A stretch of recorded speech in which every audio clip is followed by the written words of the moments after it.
The Restaurant of Many Orders. By Kenji Miyazawa. Two young gentlemen, dressed like British soldiers and carrying shiny rifles, were walking with two white bear-like dogs deep into the mountains, where the leaves rustled under their feet. "This mountain is strange," one said. "There are no birds or animals at all. I'd like to fire a shot at something, anything, just to see what happens." "It would be thrilling to hit the yellow flank of a deer with a few shots," the other replied. "It would spin around and then fall with a thud." They were deep in the mountains, so deep that even their experienced guide had lost his way and disappeared.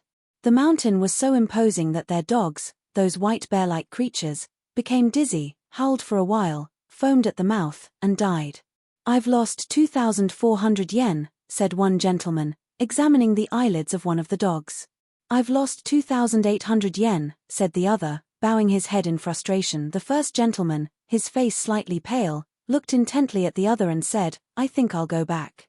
"Yes, I'm getting cold and hungry, and I think I'll go back too," the other agreed. "All right, let's call it a day. On the way back, we can buy some wild birds at yesterday's inn for 10 yen each." They also had rabbits. That would be the same in the end. "Let's go back then." However, they had a problem. They had completely lost their way. The wind blew violently, the grass rustled, the leaves fluttered, and the trees creaked. "I'm hungry. My stomach has been hurting for a while now." "Me too. I don't want to walk anymore." "I don't want to walk either." "Oh, this is bad. I want to eat something." "I want to eat something too." The two gentlemen spoke amongst the rustling pampas grass. Just then, they looked back and saw a magnificent Western-style house, and on the entrance, a sign read, "Restaurant. Western Cuisine. Wildcat House. Look, this is perfect. It's open. Let's go in. It's strange to find a place like this here. But at least we can get something to eat." "Of course we can. That's what the sign says. Let's go in. I'm so hungry I could faint." They stood at the entrance, built of white porcelain bricks, truly impressive. A glass door stood before them, with gold lettering that read, "Please come in. Don't hesitate." The two were overjoyed and exclaimed, "Look at this. The world works in mysterious ways. We had a rough day, but now we have this. This place is a restaurant, but they're offering us a free feast. It seems that way. Don't hesitate must mean just that." They pushed the door open and entered. They found themselves in a hallway. On the other side of the glass door, in gold letters, it read, "Especially welcome are those who are fat and young." The two were even more delighted at this warm welcome. "Look, we're being welcomed with open arms. We fit both categories." As they proceeded down the hallway, they came across a door painted in a water-like blue. "This is a strange house. Why are there so many doors?" "It's the Russian style. All houses in cold places and mountains are like this." As they were about to open the door, they saw yellow letters written above it. "This is a restaurant with many orders. Please be aware of this." They must be doing well, even in this remote mountain. That's right. Look, even in Tokyo, you don't find many big restaurants on the main streets. They said this as they opened the door. On the other side, it read, "There may be many orders, but please bear with us." "What does this mean?" One gentleman frowned. "Well, it probably means that they have so many orders that it takes time to prepare, but they are asking us to be patient." "I suppose so. I'd like to get into a room quickly and sit at a table."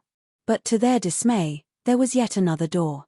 Beside it was a mirror, and beneath it, a long-handled brush. The door had red letters that read, "Guests, please fix your hair here, and then remove the mud from your shoes." This makes sense. I underestimated this place at the entrance, thinking it was just a mountain house. This is a house with strict etiquette. Important people must come here often. So they neatly combed their hair and cleaned the mud from their shoes, and then, what happened? As soon as they placed the brush on the board, it vanished into thin air, and a gust of wind blew into the room. Startled, they huddled together, flung open the door, and entered the next room. They felt they had to eat something warm and regain their strength, or they would be in dire straits. Inside the door, another strange message awaited them. "Please leave your guns and ammunition here." Right next to it was a black table. "I see, It's not proper to eat with a gun. No, it must be because very important people come here all the time. They removed their guns, unbuckled their belts, and placed them on the table. There was another black door. Please remove your hats, coats, and shoes. Should we take them off? We have no choice. They must be truly important people in the back. They hung their hats and overcoats on hooks, took off their shoes, and walked barefoot into the room. On the other side of the door, it read, "Tie pins, cufflinks, glasses, wallets, and other metal objects, especially sharp ones, should be left here." Right next to the door was a beautifully lacquered safe, its door wide open. A key was even provided. Aha, they must use electricity in their cooking.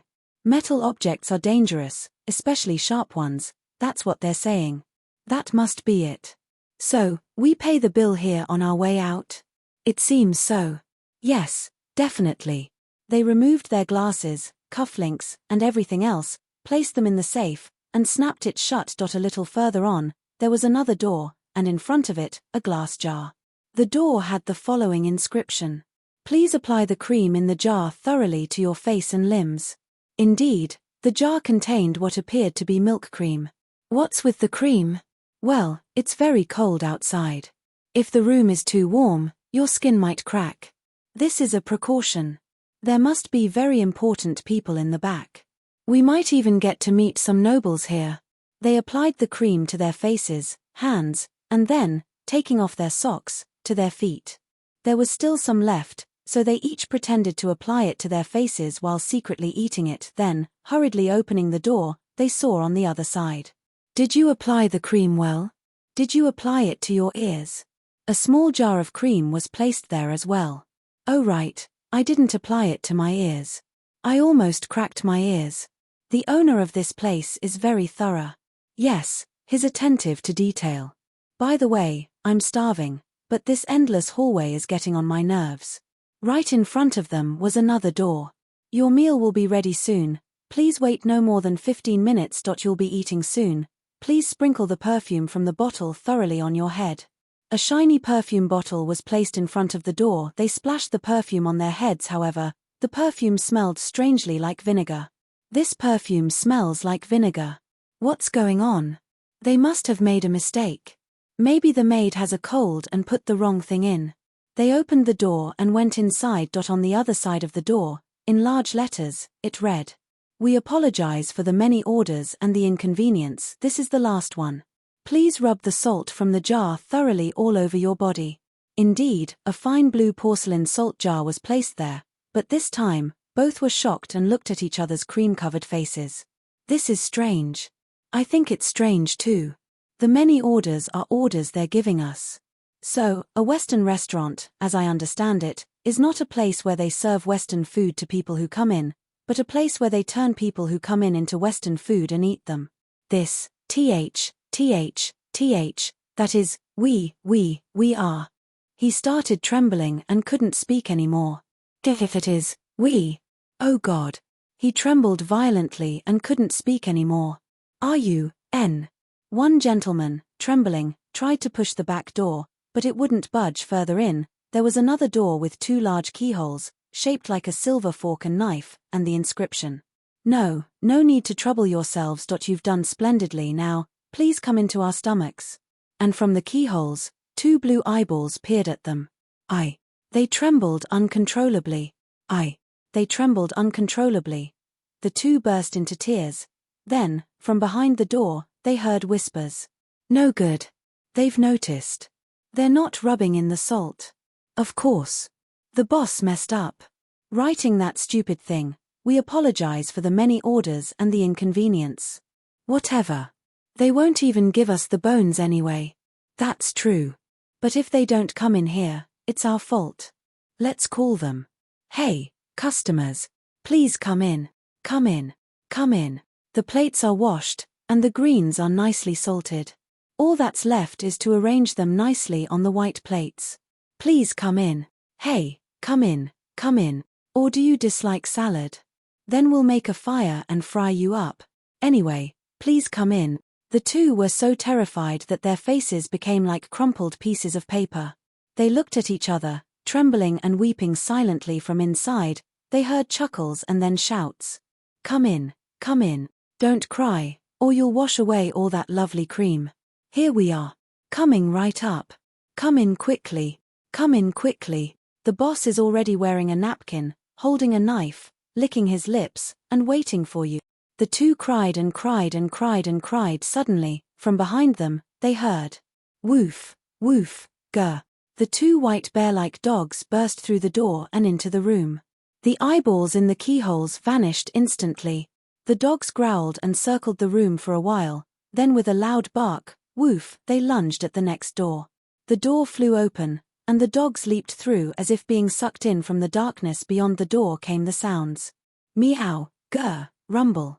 Followed by a rustling noise, the room vanished like smoke, and the two found themselves standing in the grass, shivering from the cold. Their coats, shoes, wallets, and tie pins were scattered around, hanging from branches and lying at the roots of trees. The wind blew violently, the grass rustled, the leaves fluttered, and the trees creaked. The dogs returned with a whimper, and from behind them, a voice called. Masters! Masters! The two suddenly regained their spirits and shouted. Hey, we're here. Come quickly. Their guide, a hunter wearing a straw hat, came pushing through the rustling grass. Finally, they felt safe. They ate the rice balls the hunter had brought and bought some wild birds for 10 yen each on their way back to Tokyo, but their faces, once crumpled like paper, never returned to their original form, even after they got back to Tokyo and soaked in a hot bath.